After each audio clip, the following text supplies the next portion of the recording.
Buen día, chicos. El día de hoy vamos a tratar sobre el sistema linfático. Bien, el sistema linfático es parte del sistema circulatorio. La diferencia es que en el sistema circulatorio se transporta la sangre por todo el organismo, mientras que en el sistema linfático se transporta la linfa de todos los órganos al gran sistema venoso. Bien, veamos pues el sistema linfático. Bien, el sistema linfático es una red de vasos por donde circula la linfa que se deriva del plasma sanguíneo. ¿Ok? O sea, primeramente veamos qué es la linfa. La linfa es un líquido amarillento transparente que representa el 55% del volumen de la sangre. Bien, entonces, miren, para explicarle mejor esto. La sangre, ustedes saben que contiene una sustancia líquida llamada plasma. Bien, entonces, por la sangre circula los glóbulos blancos, los glóbulos rojos, las plaquetas y el plasma, que es la parte líquida. Cuando estas sustancias llegan a los vasos capilares, que están ustedes ahí observando, a los vasos capilares, entonces el corazón que está bombeando la sangre hace una presión sobre los vasos capilares, digamos una presión hidrostática, y el plasma sale por las paredes de los vasos capilares. Bien, al salir por las paredes de los vasos capilares, este plasma es atrapado por los capilares linfáticos. ¿Ok? Entonces, veamos, el plasma se encuentra rodeando, es un líquido, un fluido tisular que rodea a todas las células, ¿no? Baña a todas las células, las está bañando a todas las células. Y de ese medio nacen los capilares linfáticos y llevan ese plasma que está conformado por agua, sales minerales, proteínas, grandes moléculas de proteínas, contienen células grasosas, también moléculas de grasa, y contienen una gran cantidad de linfocitos. Entonces, todo este líquido plasmático va a ser trasladado a los vasos linfáticos, los cuales van a llegar a los nódulos linfáticos y los van a llegar finalmente al tejido, al aparato circulatorio, al torrente sanguíneo. ¿Ok? Bien, ese esquema que estamos observando ahí, están viendo ahí, por ejemplo, ¿no? Los capilares, una arteria, de la arteria se derivan los capilares, el plasma es recogido por los capilares linfáticos, vean las flechitas, ven, ingresa el líquido linfático por el plasma, sigue su recorrido y ese plasma va a desembocar en vasos cada vez más grandes, ¿no? Hasta formar pues los dos grandes vasos linfáticos que son la gran vena linfática y el conducto torácico. Funciones del sistema linfático. Su primera función: facilita el retorno de los fluidos tisulares al torrente sanguíneo. Les acabo de mencionar, ¿no es cierto? Entonces, repito, facilita el retorno de los fluidos tisulares. Los fluidos tisulares son los líquidos que se encuentran en el medio intercelular. Entonces, todos estos fluidos los va a devolver a la sangre, al torrente sanguíneo. ¿Ve? Dice, es importante, es parte importante del sistema inmunitario. ¿Por qué? Porque la linfa contiene gran cantidad de linfocitos que participan muy activamente en el sistema inmunológico, ¿ya? 2.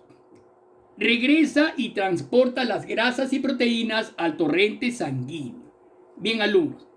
Alumnos, miren, cuando se realiza la absorción intestinal a nivel del intestino delgado, ¿no? hay algunas sustancias que por ser unas macromoléculas muy grandes se filtran a la linfa, ¿ya? Sigue el camino linfático. Entonces, la linfa es la que va a llevar estas grandes moléculas, ¿no? Proteicas, y los kilomicrones, que serían las moléculas grasosas, son las que van a llevar por medio de la linfa, lo van a llevar al torrente sanguíneo. Eso es muy importante, alumnos. Ahí están, vean, estamos observando las vellosidades intestinales, ¿ven? Son alargadas, ¿no? Son las vellosidades intestinales donde se realiza la absorción intestinal, ¿no? Entonces, como vuelvo a repetir, las grandes moléculas proteicas, las proteínas, y son llevadas a través de la linfa al torrente sanguíneo, ¿no? Absorbe las grasas en el intestino, lógicamente se absorben las grasas a nivel linfático, ¿ya? 3. Produce linfocitos y anticuerpos para luchar contra los microorganismos invasores. Entre paréntesis, timo y vaso. Alumno, el timo y el vaso son dos órganos importantísimos en la defensa de nuestro organismo, en el sistema inmunológico, porque son formadores de gran cantidad de linfocitos. No olvidemos esos dos órganos básicos del sistema inmunológico. El timo, ¿no? Que es una glándula, y el vaso, que es un órgano que está en el lado izquierdo, cerca al páncreas, ¿no? Órganos importantes, ¿no es cierto? Ahí está señalando el puntero, por ejemplo, vean, ¿no es cierto? Bien. Miren, observen bien. Bien. Estamos observando en esa diapositiva superior, lado izquierdo, el puntero, observen, es la glándula tímica, o sea, es el timo, alumno. Miren, está por delante de la tráquea, entre los dos pulmones, ¿no? Está por delante, debajo del tiroides. En la parte superior del timo se encuentra el tiroides, es una glándula de secreción interna, ¿no? Y se encuentra por detrás del esternón, ¿ya? Es una glándula que participa en la niñez, sobre todo en la niñez, tiene dos lóbulos, ¿no? Es una gran glándula formadora de anticuerpos, ¿no? Linfocitos T y linfocitos beta, que participan en el sistema de defensa del niño. En la niñez, ¿no? Es bastante voluminosa y se encuentra, pues, miren bien, entre ambos pulmones, ¿no? Está bien clara la muestra ahí, ¿ok? Miren, en el adulto ya se va reduciendo hasta que paulatinamente va a ir desapareciendo poco a poco. En el lado derecho encontramos un hueso, ¿no? Ahí vean el hueso, sus dos extremos, las epífisis extremas y la diáfisis es el centro. Hay un corte, han hecho un corte en el hueso para observar, por ejemplo, el periósteo que recubre el hueso, la médula roja de los huesos. En la niñez, alumnos, en la niñez, los glóbulos, las células sanguíneas se producen en la médula roja de los huesos, que paulatinamente se va a ir convirtiendo en médula ósea amarilla, ya formada por tejido adiposo.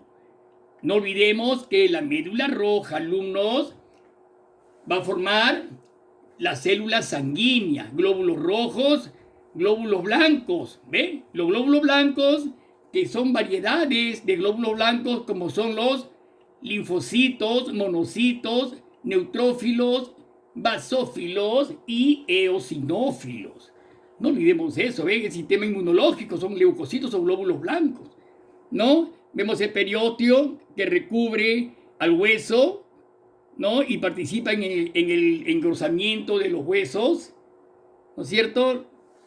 Cartílago, epífisis, lugar donde se produce el crecimiento en longitud, ¿no? Porque en los extremos de las epífisis hay unos cartílagos de crecimiento, ¿no? Por lo cual, mientras se es niño, esos cartílagos, como están formados por tejido cartilaginoso, el hueso crece en longitud, hasta llegado a una edad determinada en que ya se pone un tejido fibroso y se detiene el crecimiento, ¿no es cierto? En la parte inferior vemos, ahí estamos viendo, miran, normal, las tonsilas, normal, el tonsilas o amígdalas es igual, ¿ya? En la parte derecha vean las amígdalas bastante enrojecidas, ¿no? Porque están inflamadas, ¿no? ¿A qué se ha debido esa inflamación? Porque muchas veces ingresan virus o bacterias, ¿no? Y como son órganos linfoides, participan en la defensa también las amígdalas. Estas se inflaman produciendo la ya conocida amigdalitis, ¿ya? Bien, entonces son muy importantes esas tonsilas o amígdalas en la defensa de la persona, lógicamente. Vean también más el vaso.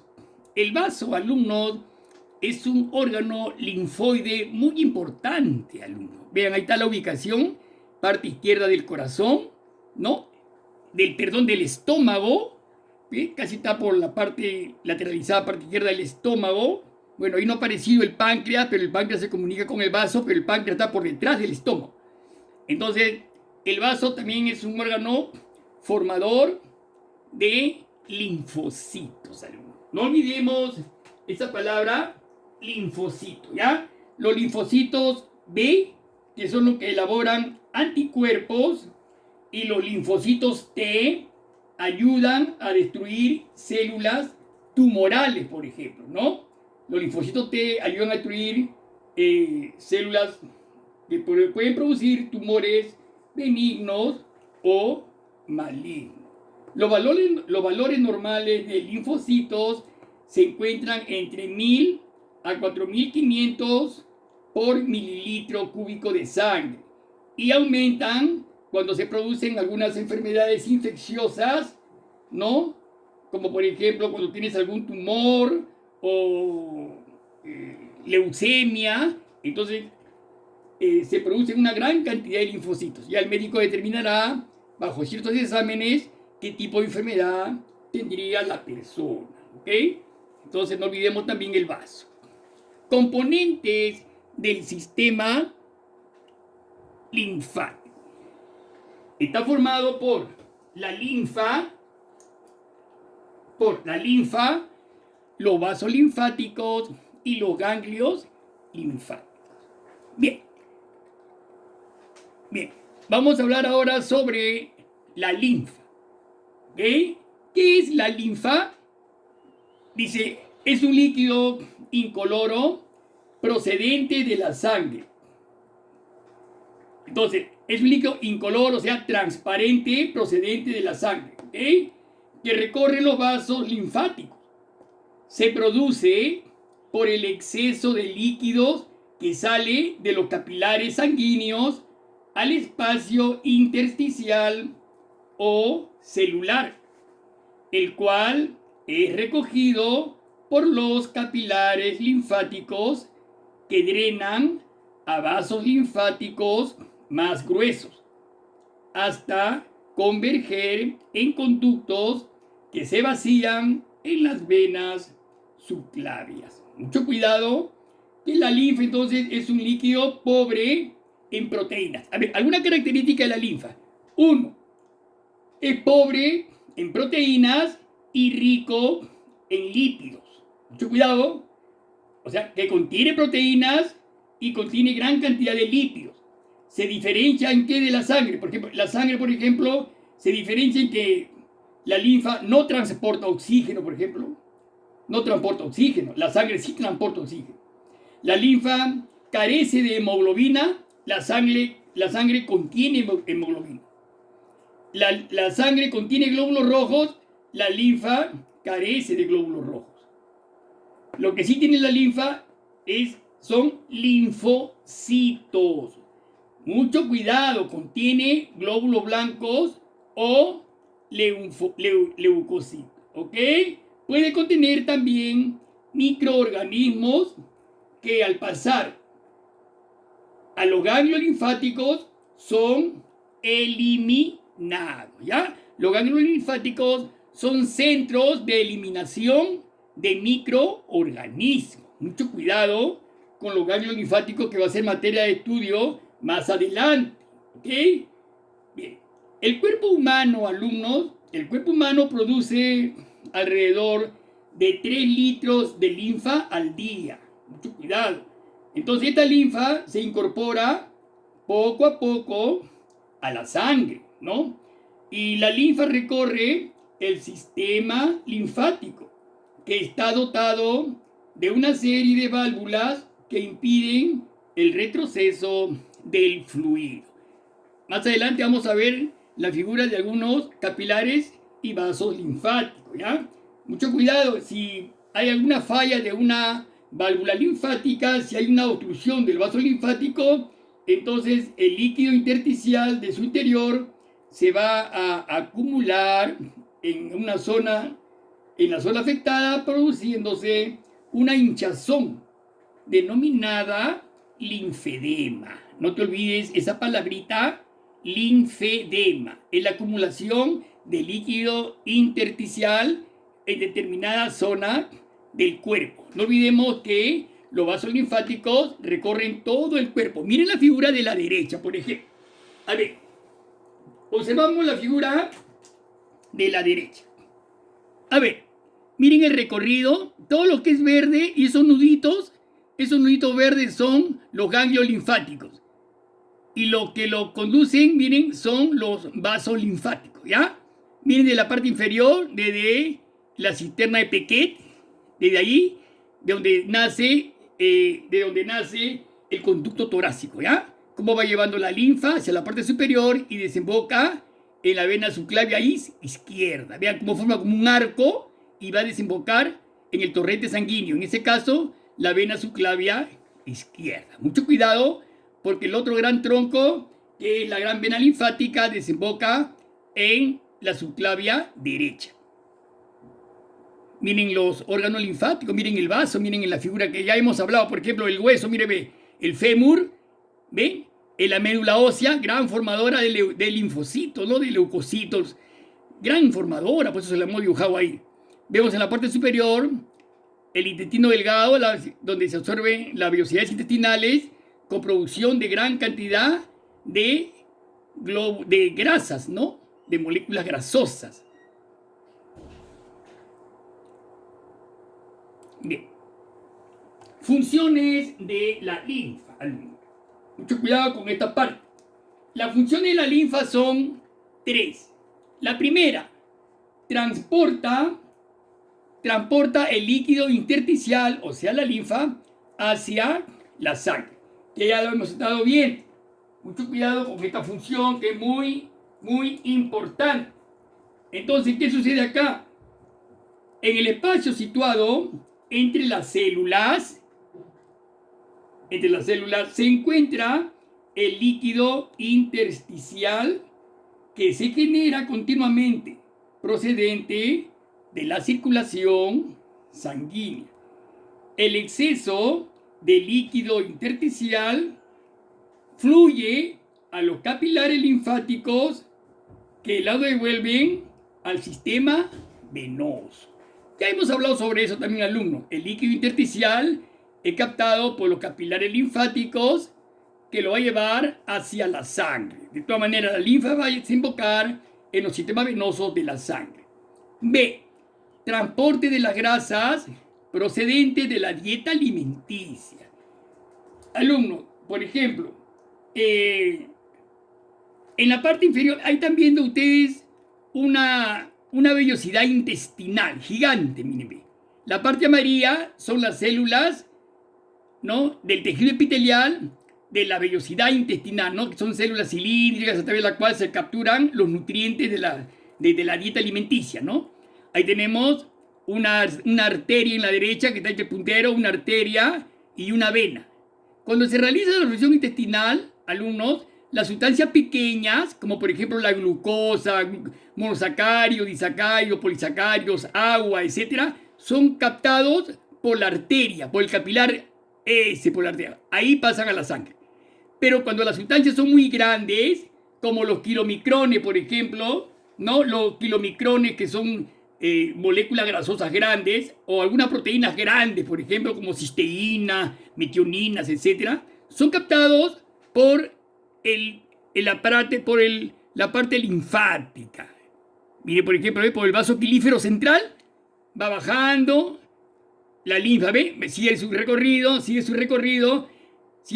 atraviesan el hígado y desembocan en la vena subclavia izquierda. Mucho cuidado, o sea, ese sería el conducto torácico, ¿ya? Entonces, esa sustancia, vuelvo a repetir, las grandes proteínas y los kilomicrones grasosos van a seguir un recorrido muy diferente al resto de sustancias, ¿ve? Ingresan, pasan por el hígado y desembocan en la subclavia izquierda, ¿ok? Bien, mucho cuidado con ese. Acá a la izquierda tenemos el transporte de kilomicrones por la linfa. Presten atención, dice, las sustancias grasas procedentes de la dieta alimenticia son absorbidas a través de las células de la pared intestinal. ¿Ya? Miren acá, miren, ahí dice ácidos grasos y monoglicéridos. Ahí se encuentran, miren, ahí están las vellosidades intestinales. ¿Cómo ingresan las grandes moléculas de ácidos grasos? Ingresan, ahí está la luz intestinal, ingresan al enterocito. El enterocito es la célula digestiva. Es muy importante, se forman los kilomicrones y estos kilomicrones van a ser llevados por un vaso linfático hacia torrente sanguíneo, ¿ya? Mucho cuidado entonces, alumnos. Escuchen bien. Escuchen, las sustancias grasas procedentes de la dieta son absorbidas a través de las células de la pared intestinal, llamadas enterocitos. Ahí está el enterocito. Estas células fabrican unas partículas cargadas de triglicéridos que reciben el nombre de kilomicrones. Los kilomicrones pasan a formar parte de la linfa, que los traslada hasta la sangre. La linfa es imprescindible para la asimilación de las grasas procedentes de los alimentos. Mucho cuidado, la linfa proveniente del intestino, después de una comida abundante, es rica en grasas y tiene un aspecto medio cremoso, por lo que recibe el nombre de quilo. ¿Ya? Mucho cuidado entonces con esa parte. C. Respuesta inmunitaria. ¿Qué significa respuesta inmunitaria? Que ante cualquier peligro de infección, los linfocitos van a responder inmediatamente ante ese peligro, alumnos. Dice respuesta inmunitaria. O sea, los vasos linfáticos atraviesan los ganglios linfáticos en lo que se localizan diferentes células del sistema inmunológico, principalmente linfocitos, los cuales van a atacar y destruir los microorganismos y actúan pues como factor defensivo frente a las infecciones, ¿no? Frente a las infecciones por agentes externos. No olvidemos entonces, alumnos, es muy importante la reacción de nuestro sistema inmunológico frente a estos microorganismos. Los vasos linfáticos. Alumnos, ya hemos hablado sobre esto. Los vasos linfáticos pues son conductos membranosos por donde circula la linfa. Se distribuyen en todo el cuerpo y empiezan en diminutos conductos que se van a ir engrosando. Su diámetro van a ir engrosándose hasta formar vasos de gran calibre. Entonces, los vasos linfáticos de gran calibre tienen válvulas en sus paredes similares a las que se encuentran en las venas, que controlan la dirección del flujo linfático.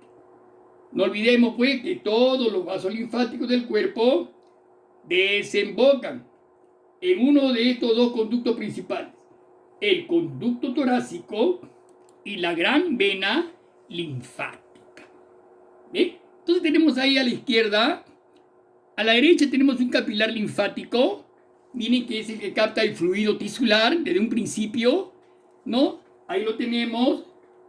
Y vean, ahí están sus válvulas, válvulas abiertas, válvulas cerradas, ¿no? Porque al igual que la vena, pues estos capilares linfáticos presentan válvulas. Y a la izquierda tenemos un vaso de mayor volumen, es un vaso linfático también, con la dirección de la linfa, esa flecha que indica la dirección de la linfa, ¿no? Válvulas cerradas, válvulas abiertas y la linfa que ingresa al vaso. Son vasos linfáticos, ¿ya? Bien. Conducto torácico. Ya hemos hablado sobre los conductos torácicos. Son dos grandes conductos torácicos. El conducto torácico nace a la altura entre la segunda y tercera vértebra lumbar. Nace por una dilatación en forma de pera llamada cisterna de Piquet. Miren, esa en forma de pera verde llamada cisterna de Piquet, ¿no? Esta cisterna de Piquet, mucho cuidado, este conducto recoge la linfa de las extremidades inferiores, de la pelvis, del abdomen, el pulmón izquierdo, el brazo izquierdo y la región izquierda de la cabeza y el tórax. Miren, toda esa linfa es recogido por el conducto torácico, alumno. Es muy importante, ¿no? Por ejemplo, ahí está en el lado derecho, toda la parte amarilla es la linfa que es recogida por el conducto torácico y va a desembocar en la vena subclavia izquierda, ¿no? Que está entre la vena, en la parte superior, la vena yugular interna izquierda, y en la parte inferior es la subclavia izquierda. Y vean cómo desemboca entre ambas venas, en el ángulo, desemboca el conducto torácico, con una gran cantidad, casi el 90, el 85% del cuerpo, de la linfa del cuerpo, desemboca por el conducto torácico. Tiene un gran recorrido, ¿no?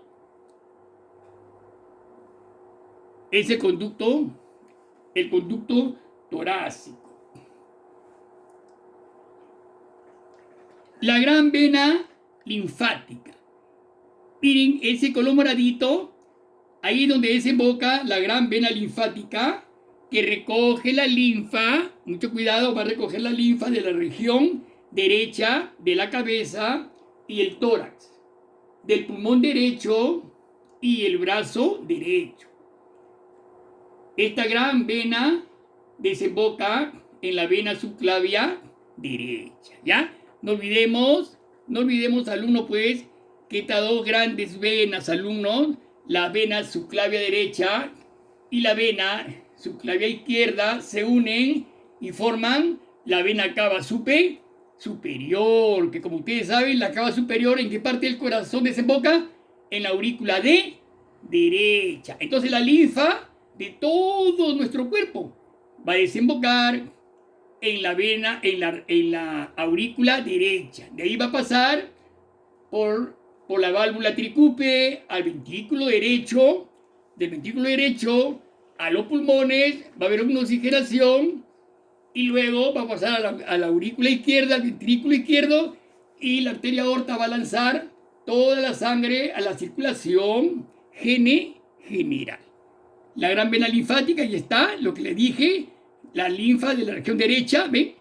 De la cabeza y el tórax, del pulmón derecho y brazo derecho, y va a desembocar en la vena subclavia izquierda. O sea, el cuadrante, casi todo el cuadrante superior derecho es recogido por la gran vena linfática. No es recogida la linfa de todo el cuadrante superior derecho. Bien, desemboca en la vena subclavia derecha. Ya lo hemos dicho eso ya. Muy bien, chicos. Bien, entonces nos faltaría en la próxima clase hablar sobre los ganglios linfáticos y algunas enfermedades linfáticas que quedan pendientes. Hagan su tarea, no se olviden en plataforma, cumplan y será hasta la próxima clase. Muchas gracias.